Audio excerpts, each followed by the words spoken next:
Mbah Kusno terkenal sebagai tukang pijat sakti di kampung. Dari bayi rewel sampai bapak-bapak encok, semuanya cocok sama pijatan Mbah Kusno. Suatu hari, Dek Salsa yang baru pulang kerja ngeluh pegal-pegal. "Mbah, bisa mijitin aku nggak? Badan rasanya remuk."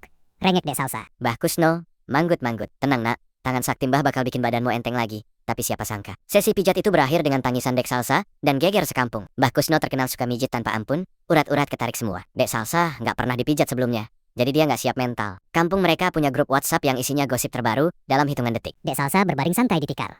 "Mbah, pelan-pelan ya," katanya dengan suara manja. "Tenang nak, Mbah ini halus," jawab Mbah Kusno sambil meremas tangan.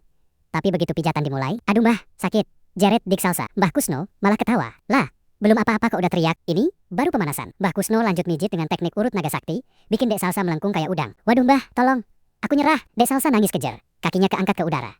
Dari luar rumah, tetangga mulai curiga. "Astaga, itu suara Dek Salsa. Nangis-nangis. Jangan-jangan," bisik Bu RT ke tetangga sebelah. Gak sampai 5 menit, rombongan ibu-ibu datang bawa centong sayur dan sapu lidi. "Apa-apaan ini? Dek Salsa kenapa?" teriak Bu RT. Mbah Kusno bingung.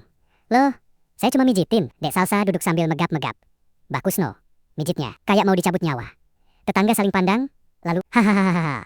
Hahaha, seketika rumah Mbah Kusno gegap gempita oleh tawa warga. Sejak saat itu, setiap ada yang minta pijat, Mbah Kusno selalu bilang, "Siap sakit, siap enak."